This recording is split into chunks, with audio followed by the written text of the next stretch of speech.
Welcome, everyone, to Talk and Rock Radio. My guest today has been named Billboard Magazine's Radio Personality of the Year 2 times. Yes, I said 2 times. He is included in the Rock and Roll Hall of Fame as one of the top 100 radio personalities of all time. In 2004, he was inducted into the Texas Radio Hall of Fame. Welcome, Sonny Melendrez. Thank you, Rick Kern. I tell you, you read that exactly as I wrote it. So I'm very proud of you. You know what, Sonny? If you had asked me a year ago if I someday would be hosting my own radio show, interviewing one of the top radio personalities in the industry, I would say you're out of your mind. But, here we are. So, I guess you have to watch what you wish for, right? That's right. And you and I go way back. I'll tell you, we had really some great fun over the years. We've had some good times, and we'll talk about some of them and everything in this interview. You've been doing this for such a long time. I mean, the word podcast wasn't even around back then. If you look up that word in the dictionary, they ought to have your picture there, right? It's funny you say that because I talk about how I started out, with this dream of being on the radio and how I was podcasting one listener at a time back when. I was like 11 years old, but I knew what I wanted to do. I knew that I was going to be on the radio. There was no question about it.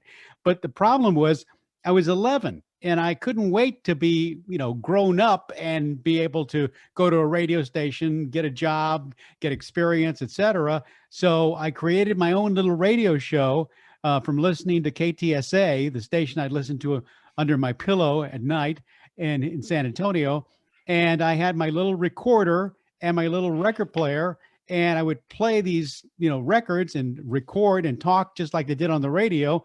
And then I would take the recordings and I would play them for my friends on the phone, one listener at a time. So you're right. I was podcasting back then. That is so cool. You're from Silver City, right? I was born in Silver City, New Mexico. We moved to El Paso when I was about 4 years old. And then when I was about 5.5, we moved to San Antonio. And that's where I grew up. But then I came back to El Paso to continue my my radio TV education at what was then Texas Western, and then, of course, became UTEP. That's right. Yeah. Those were great days, and talk to us a little about your first job. Oh, well, I'll tell you, it goes back to those times when I was making that little recording. In fact, I'll just kind of set the stage for you. We didn't have a house or an apartment. We lived in the back of my dad's barbershop in the east side of San Antonio, a little strip center. In fact, there wasn't even a full address. Our address was 908 and a half Nolan Street. And my dad partitioned half of the barbershop so that we could live back there. And the reason he did that was so that my mom and dad would have the money to send my brother and me to private school, to parochial school, Catholic school, and Catholic high school, and then on to college. That was the whole plan. And indeed, that's what they did. So that's where we lived. And at night, my dad would give me 3 dimes because we didn't have a phone. Our phone was in the barbershop. It was a payphone. So my dad would give me these 3 dimes, and I would go in there and sit on the shoe shine stand and play these little recordings for my friends. Well, as time went on, I ended up, of course, getting a radio TV degree, but I actually enrolled at San Antonio College and was taking radio and television there. And almost by accident, really, I was walking down the hall on registration day. Now, keep in mind, I'm like 17 years old, and I'm going to be a commercial artist. And I'd had all my classes, and I walked down, Rick, and I see this window on this door. It's a little square window. And I think, where have I seen a door with a window like that? A radio station. So I peeked in, and I saw the most magical, wonderful sight. It was a small radio station control board and a microphone. And my head was spinning, and there was a maintenance person who was walking by. And I said, "What is that?" He said, "Well, that's the radio TV department." I said, radio TV, what's that for? Well, get a degree in radio and TV. You can get a degree. Oh my. I made a beeline for the payphone, used my bus money to call my dad and get his permission to change my major. He said, absolutely. And I did. And I never looked back. But as far as my first job was concerned, after San Antonio College, I went to El Paso to go to UTEP. So there I was at the college radio station, KVOF, and I forget who actually handed me the phone and said, listen, you've got to talk to Charlie Russell at KELP because they're looking for a weekend DJ. And I said, no. And then he hands me the phone, and immediately I would go into my radio voice, hello. And he says, okay, you're interested in a job? Come to my office, 10 o'clock Monday morning, and bring an air check. I thought, what's an air check? And my friend says, that's the tape of your show. Well, the equipment was down at the station. They were putting in some new equipment. And the only way I knew how to make a show was the way I did it in my dad's barbershop. And so back then, the big deal was echo on the radio. As you remember, everything was reverb. And so where do you get the best reverb? In the bathroom. And so I was living with my aunt Vita over on Sacramento Street. And I literally put a board across. It's a wonder I didn't get electrocuted. I remember renting for $5 a recorder from Howell Electronics over there at 5 Points. And I put a board across the bathtub. I had the recorder there. I had my record player on top of the commode, and I made this little show. I walk in, I've got my graduation suit into Charlie Russell's office, play the tape for him. He says, this is very good. Where did you record this? I said, a little studio I like to use when I'm in town. And so I got the job. And Rick, I was working for $1.25 an hour, and I thought I had died and gone to heaven. How can they pay me to have so much fun? Yeah. Well, that's a great story. And what year was that? That was 1965. It was 65. The summer of 65. And I remember I was at KELP until Valentine's 1966. And that's a whole other story. Because once I got that job, I found out that there was another Sonny Melendrez on the radio. And in fact, it was kind of funny because once I was, when Charlie Russell hired me, he said, okay, we're going to start doing these promos and you'll be on the air 2 weeks from this weekend. I was doing Sunday mornings from 5 a.m. to noon.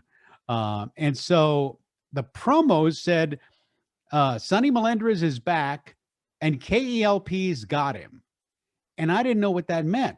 Well, some of the other jocks explained to me that there had been someone who on the air on KELP named Sonny Melendrez, like 3 or 4 years before, who went to Phoenix, changed his name to Sunny Night. He was now back in town programming this little, upstart station, 1,000-watt station, KINT, at 1,500 on the radio dial, and he was giving some competition to KELP.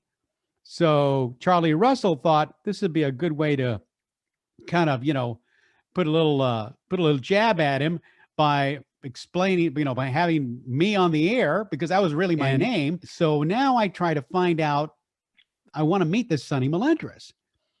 Rick, I go to the station. I walk in. I said, I'm looking for Sonny Melendrez. And Sunny Night says, I'm Sonny Melendrez. He had a great radio voice.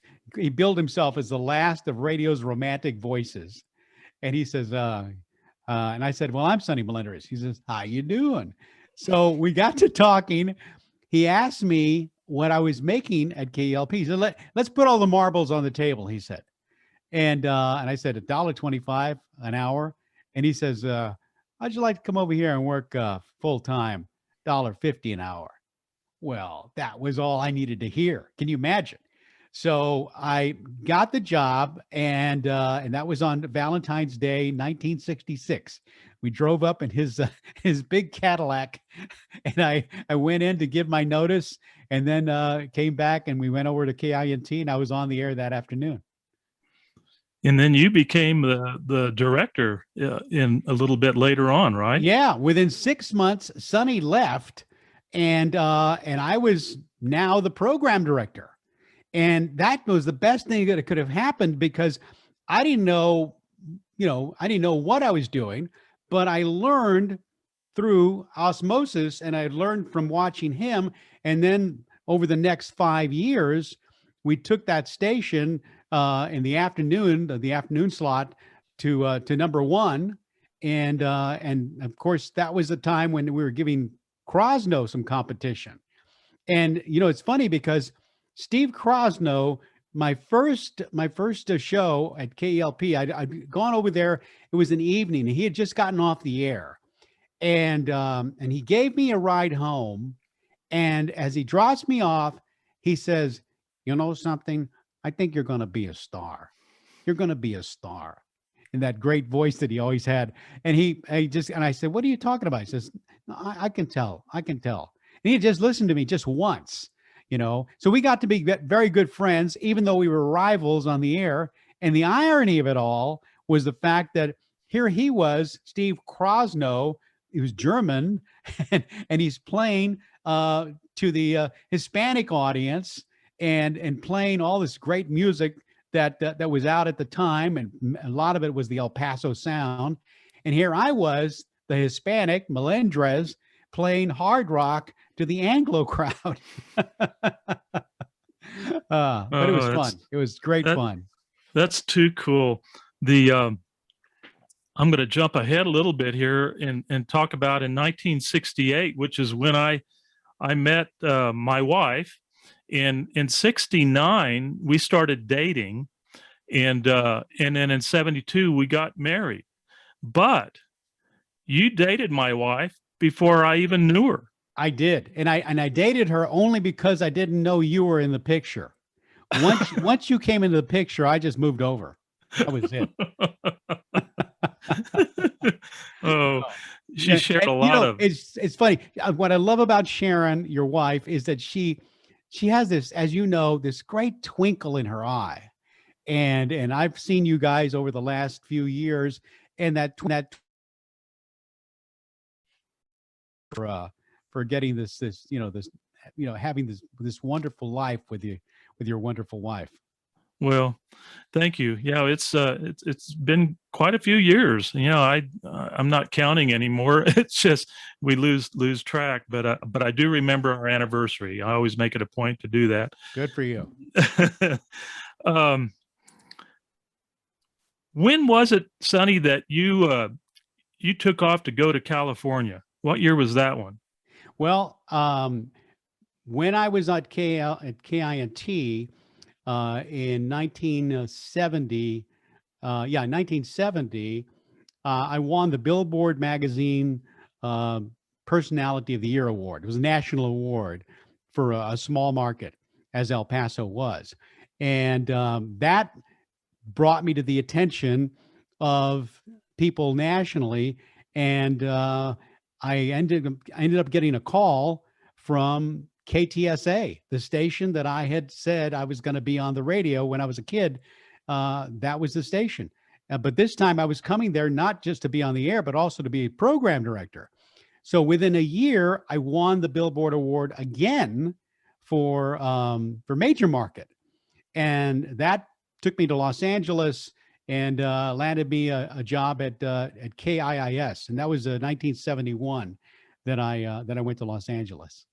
Yeah, that was a great time when you were out there. I remember we headed out there right after I got out of college. We took our band out there to, expose it and get into the studios, try to find some offers, record offers, whatever. And I remember just as clear as it was yesterday, going from Newport Beach, where we were living, driving up to West Covina, where we were playing, and listening to you on KRLA. Of course, we didn't have cell phones those days, but I think even one night when we got back to the house after playing, we had dialed you up on the regular phone and had a nice chat between songs with you. You But did. You did. And it was great to hear a voice from, from El Paso and reconnect. It was terrific.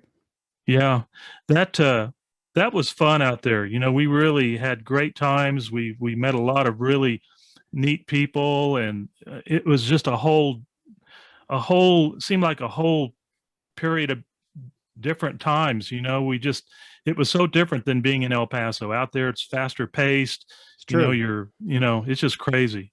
But it's funny. We talk about the good old days, and we can look back 20 years from now and think, remember when COVID and we got out of it and this and that. There's always good old days, and I think it's really important that we not lose sight of that. Otherwise, you end up I always say you can't live your life looking in the rearview mirror.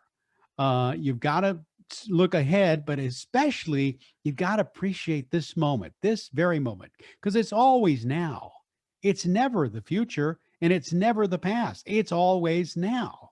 So why not enjoy and not worry about the things that, kind of creep into your mind? Exactly.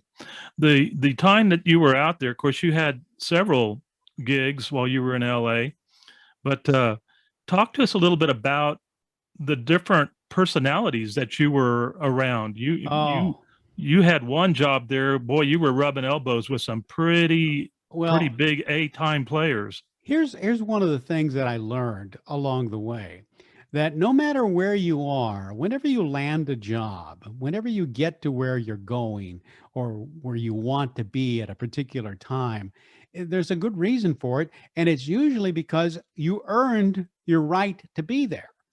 So when I made it to Los Angeles, I belonged there because I had earned my right to be there. But more so, I also appreciated those that I met along the way who were already there that I admired. And I ended up at KMPC, and KMPC in LA was billed as the station of the stars. This was the 1970s. If you can imagine this, every personality on the air, talking about radio personalities, every one of them was connected to a name. Owens was on Laugh-In, Wink Martindale, Tic Tac Toe, the New Parent Game, Clark Race. Roger Carroll was the announcer for the Sonny and Cher show. It went on and on. And I was the new kid on the block. I was in my 20s. But again, I had earned my right to be there, and I was actually doing segments for a national kids show called Kids Are People Too.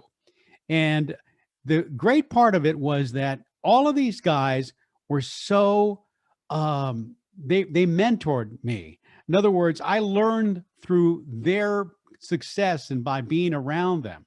And one of the people that I wanted to meet when I got to LA was somebody whose show I had played back in El Paso and San Antonio, and that was American Top 40, of course, Casey Kasem. And I would always think to myself when we'd play these shows, how incredible it would be to be behind that incredible, iconic microphone and broadcast of 500 radio stations around the world, including Armed Forces Radio. I mean, to me, he had the greatest job ever. And so when I got to LA, I wanted to meet him. And well, it turns out by the time I did meet him, he had already started to be a fan of mine, listening to KMPC. So about 6 weeks after we met, he calls me and he says, "Hey, Sonny, it's Casey." Like he had to tell me his name with his voice. And he said he's going to be on vacation in a couple of weeks and wanted to know if I would sit in for him. Would I sit in for him? I don't know. Let me check my calendar. So a few weeks later, I was on the air behind that microphone, Rick, broadcasting to 500 stations around the world, sitting in for Casey Kasem on American Top 40. In fact, if you Google Sonny Melendrez American Top 40, you can hear one of the sets from that first show. But it was, again, I believe that whatever it is, we set the motion in what we believe in our future, we start to bring towards us. It becomes a magnet. And I'm sure that you've seen things like that happen in your life. Certainly have. In fact, I'm doing it right now with you. And Hey, I'm going to be on vacation in a couple of weeks. You want to sit in for me? I don't think you want me there. I think I'll just keep doing one episode a week. I mean, that's that's been crazy enough. I can tell you that, man. The right after that period of time, you made reference to the One Kid show that you were working with, but it kind of morphed into another kid show. You want to talk about the Disney Channel? Yeah. Well, I guess it was 1981, I got wind that there was going to be a Disney Channel, and immediately I thought, I've got to do it. Because one of my 3 dreams when I was a kid was radio, cartoons, and working for Walt Disney. Because I used to watch the Mickey Mouse Club, and I thought, I've got to be a part of that fun. So I created a show called Saturday in the Park. And I told my agent, I said, get me in front of the suits. Those are the people that make the decisions at the Disney Channel. He did. I went and I told them about the idea, and I'm standing there. In fact, I'm standing in front of 3 men and a lady, all wearing their attire, their suits. And I'm going through my gyrations, and I'm saying we go to parks all over the country, and I've got 20 kids with me, and then the guest stars appear in the different parks. And at one point, the lady looks over at the gentleman, she's going like that, and I'm thinking they're making fun of me. And so I just finished up, and I expected him to say, don't call us, we'll call you. But what I heard was, Sonny, it's a nice idea. It's not what we're looking for. However, with your enthusiasm, we think you'd be perfect for a show that we're starting to produce called You and Me Kid. Would you be interested? Well, not only was I interested, but the show ran on the Disney Channel for 9 years. And we did, I guess, 126 episodes of You and Me Kid. So there you go. I mean, again, one of those things where if you dream it, you can achieve it, which is what Walt Disney would always say. You bet. I remember vividly in 1983 when you all brought that show. It was when you started the tour of it, and Right. You came to El Paso at Bassett Center. And I remember just like it was yesterday, our son was 3 months old, and you were dressed up as, I think, Bert. What was the show? That Mary Poppins. Yeah. Mary Poppins. That's right. And we were standing right next to the stage with our son in the stroller there. And I remember you came over and you picked up Ricky out of the stroller and took him up on stage. And it was really a cool moment. We've got photographs of that somewhere. When I find them, I'll make copies and send them to you. Please do. Please do. Oh, yeah, those were great times. We actually went on a national tour throughout the whole country. In fact, that's what brought me back to San Antonio. One of the cities that we stopped in on, because my wife she played the part of Mary Poppins in the stage show that we were doing at all these different malls and places. And we had Mickey and Goofy and the whole gang with us. And so she had never been to San Antonio, and I had not been back since I had left. Well, she fell in love with it. She said, if we ever left Los Angeles to raise a family, this would be a beautiful city to do that. Well, lo and behold, the station that I had left, KTSA, now had an FM station, and they were looking to bring in a big name for their morning show. They made me an offer I couldn't refuse. I not only accepted the offer, but if you can believe this, I don't think I ever told you this, but for 1 year, from the time I moved back to San Antonio, I went to Los Angeles every Monday and flew back the same day. So I commuted to LA to do my show. And in Wow. fact, I would get off the air at 9, I'd be on a plane at 10. And because of the time difference that works in your favor, I would get there at 10:30. They'd pick me up at the airport, go to the studio, record, and do tape for the rest of the whole day. And then about 5:30, I'd be back on a plane and I'd get into San Antonio midnight, 1 o'clock, and I'd be back on the radio the next day at 6 a.m. Wow. What And I a, loved it. I don't know how you handled that, man. That would have been, well, major commitment. No, Tough. no. I mean, who can go on the radio and say, so I was at the Disney studios yesterday, or I saw I was at LAX and I ran into someone's, I mean, you can't beat it. And plus you can sleep on the plane. There's no phones ringing. For somebody like me, with a high energy, it was a dream come true. Oh yeah. Let's talk a little bit about Hanna-Barbera. What year was that? And tell us a little bit about how that impacted your life. Well, that was actually while I was on the air at KMPC. I got a call from an agent who heard me do different voices, because at a very early age, I knew that I could do impressions, and I would do that of different comedians that I'd see on TV and different. I love the Jackie Gleason show and all the characters that he played, and I could always do all those. And then I also could do a lot of the teen idols, the singing impressions, like Bobby V, Bobby Vinton, Bobby Rydell, all the Bobbies. And so I was on the air, and an agent calls me and says, have you ever thought about doing cartoons? Because I had, of course, when I was a kid, my favorite cartoon show was Yogi Bear. And Yogi always had that bigger than life persona. Hey, I'm Yogi Bear, smarter than the average bear. And what was his little friend's name?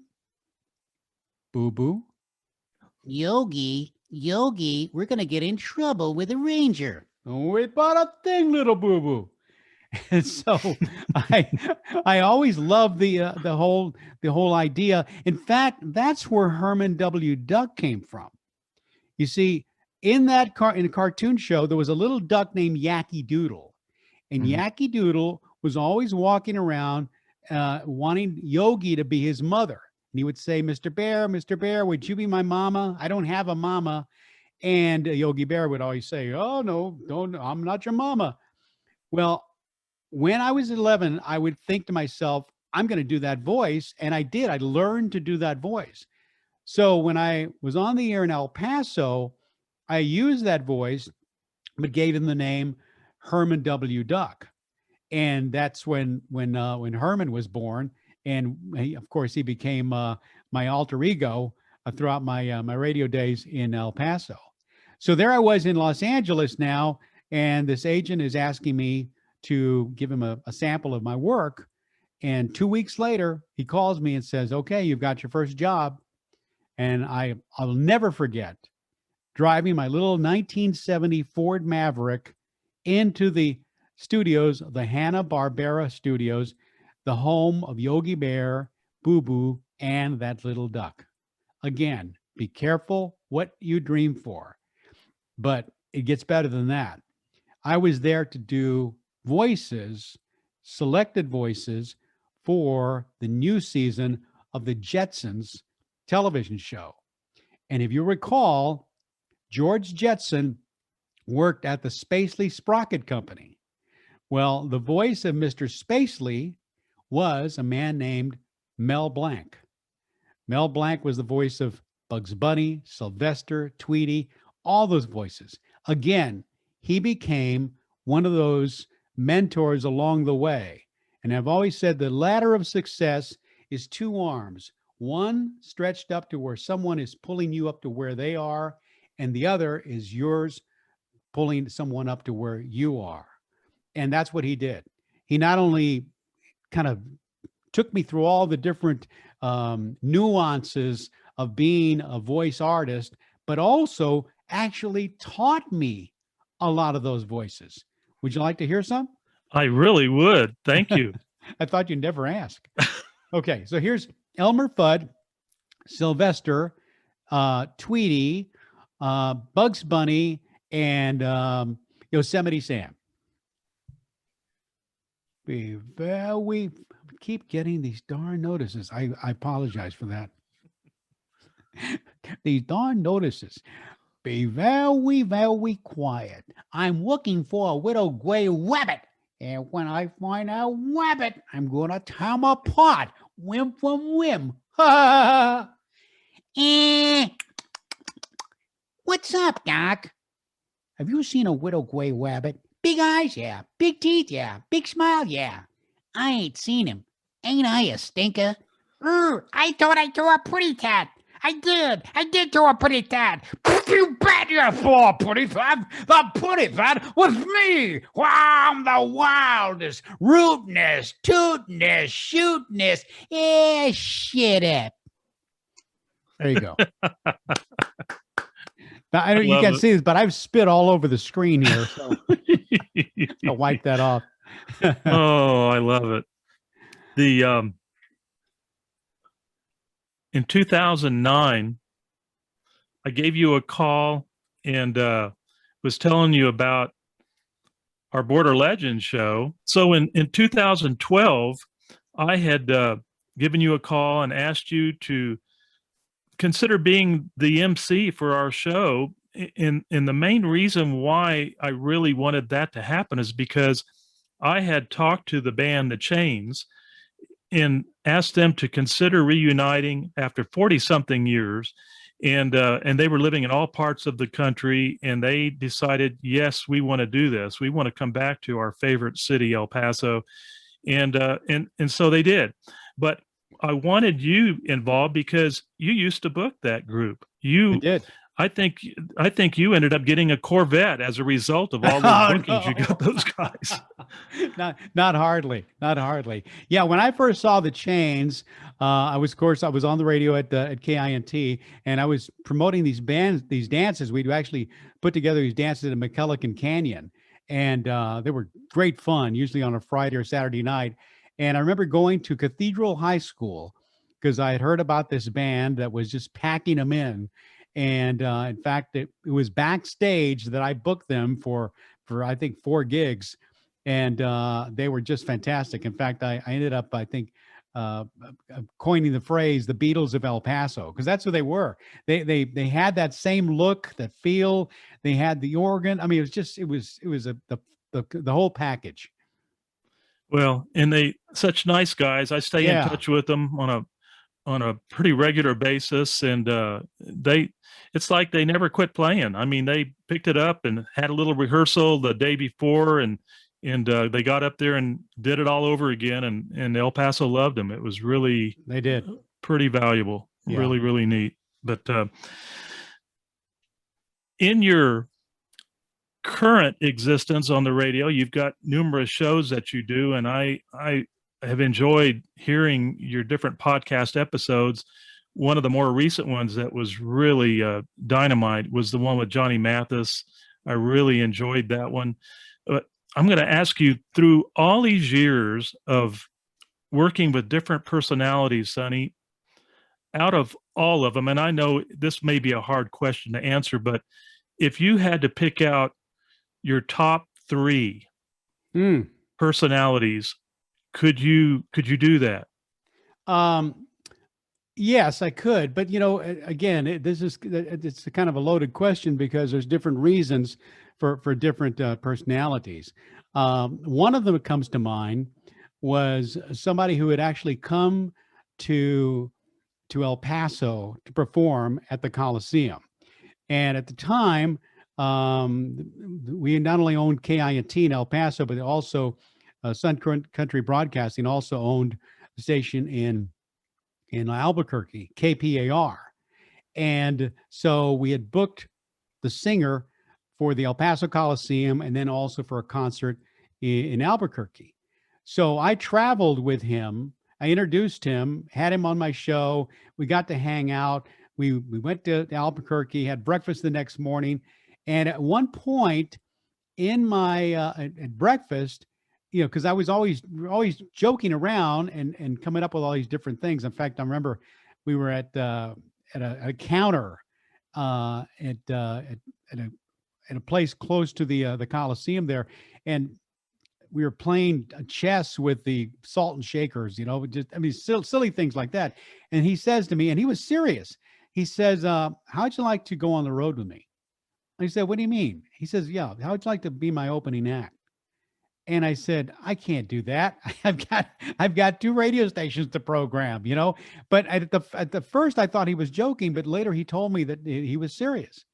Well, I ended up hooking up with him again in Los Angeles. In fact, I introduced him at the Hollywood Bowl, and at the Hollywood Bowl, I had a picture that we took together, and in the picture, I'm actually wearing a suit, and I've got this tie with flowers on it.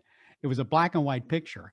So he signs the picture, and he signs it, Sonny, please don't ever wear that tie again. Signed, Neil Diamond. Oh, wow. So that was one of my very special moments, and somebody who was at the top of his game, still is, obviously, but still down to earth, really, really nice guy. Another one that comes to mind is someone that everybody told me I'd never be able to meet because of all the people in front of him, and I'd never be able to even connect with him. I not only did, but was supposed to go there to his office for a 30-minute interview, ended up staying for 4 hours, and then ended up working with him, promoting the American Music Awards. And that was somebody that, to me, again, had this dream job because he not only was a talent in front of the camera, but also behind the camera. He didn't wait to be hired. He hired himself. And that was the great Dick Clark. Hmm. And the third would actually be Casey Kasem, who I've told you about. Casey was just a very, very giving, individual, very talented, but really, wanted to help people along the way as well. One of the things that you're doing these days that I think is got to be very gratifying for you is you're doing motivational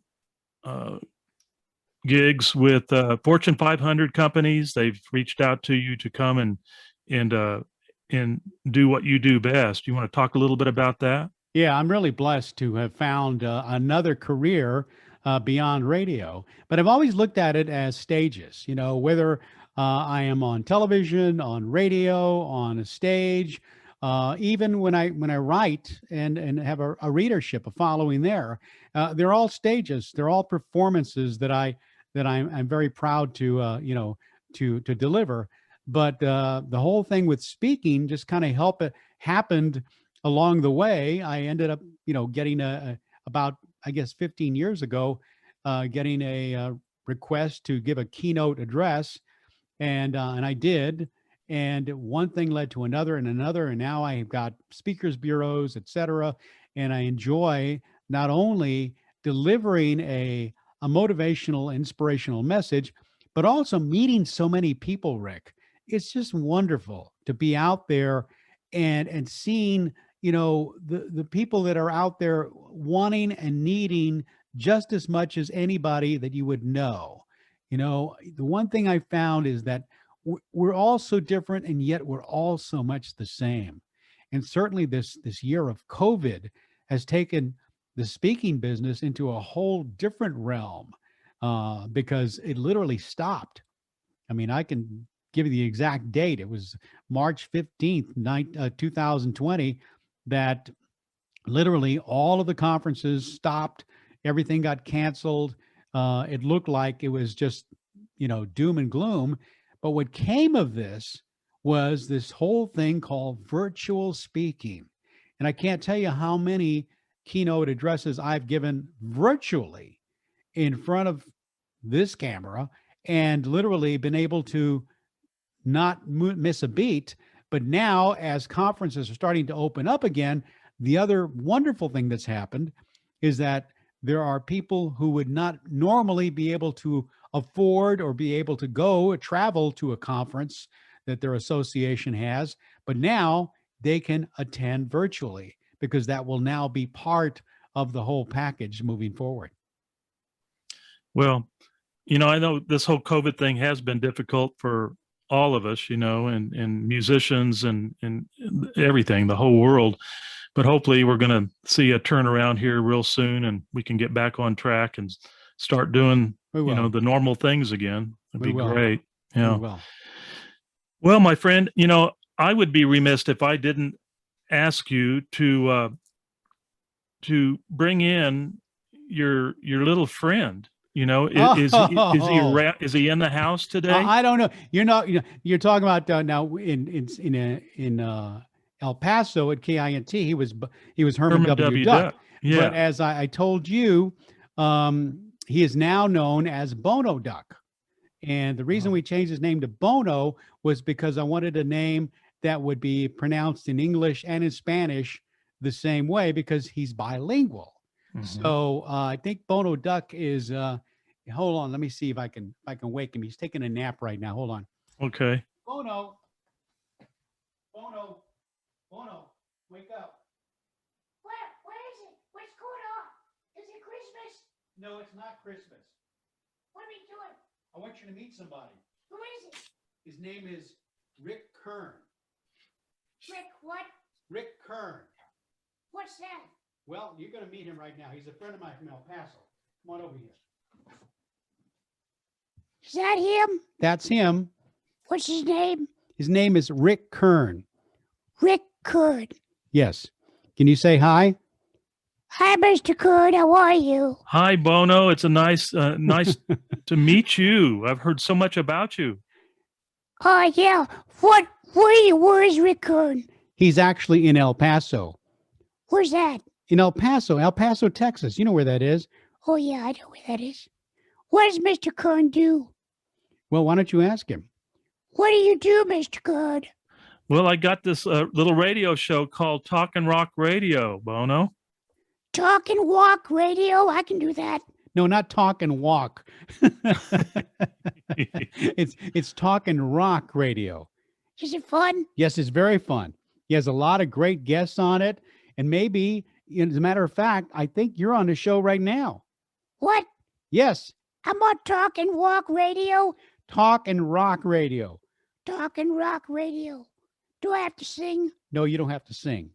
But it would be nice if you told Mr. Kern about who you are and what you do. What do you mean?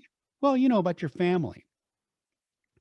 Oh, okay. So my mom, she's a stay-at-home mom, and she does a lot of work at the house, and she never gets any help.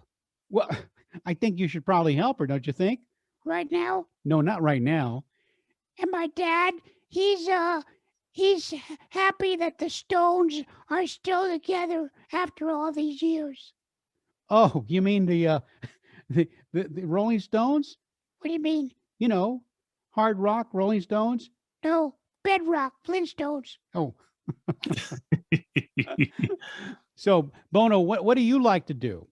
I like to swim. I like to fly. That's right. See, that's one of the things, Rick. Bono, unlike his friends, there's Donald and there's Howard and there's Daffy. None of them can do what? They don't know how to fly yet. That's right. Or at least we don't know that they can fly, but Bono does. Bono flies everywhere. So maybe he'll fly to El Paso sometime soon. Yeah, that'd be fun. Nice.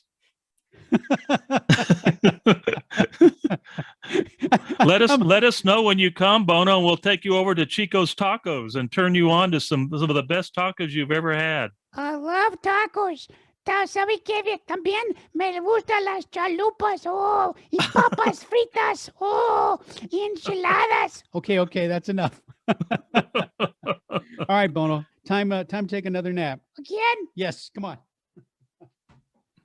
There you go. Run along. There you go.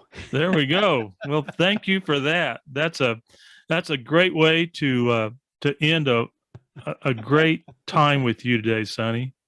My pleasure. We'll I know we need to do some more of these down the road, and we definitely will. There's some other radio TV personalities that I want to bring into the fold here. Johnny Thompson's one of them. Your good buddy Pete Heinlein, who's Oh yeah. now living in Australia. Yeah.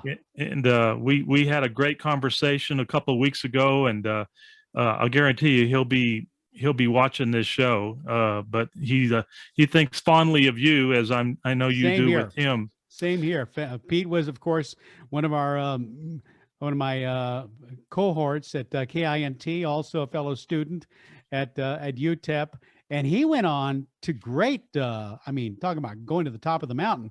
He was with the Voice of America for many, many years, and now is retired. But what a great voice! What a great guy, and what a great communicator.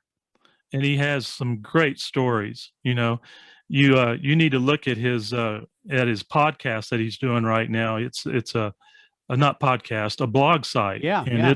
it's really interesting, all the places he's going over there. And of course, his wife is he's kind of Purnell. letting her do her thing, you know, and she's doing a great job over there. But well, anyway, my friend, I think we're gonna sign off for this one, if that's all right with you. Absolutely. You know, I really appreciate you, Sonny, and everything that you do. Keep on doing it, my friend. And Rick, let me just say that I'm really proud of what you're doing. I know that this was a big step in we've been talking about your podcast for almost a year now, and you did it right. You've gone out and you've really to get your guests, but not only that, with your equipment and just everything that you're doing. So I wish you all the success. And I know there are a lot of people, myself included, who you've met along the way and who you've helped along the way, that are really appreciative of your friendship. Thank you, Sonny. That means a lot to me, buddy. And we'll stay in touch as we do. Okay, but we're going to sign off for now. I'd like to thank everybody in El Paso and around the world for listening in today. I'd like to also thank Barbara Given Vaney's Remembering El Paso Win, the El Paso History Radio Alliance, and KINT 98 Radio. Tell all your friends about the show, because without you, our mission is only halfway done. This is Rick Kern saying, be kind to each other, and we'll see you next time.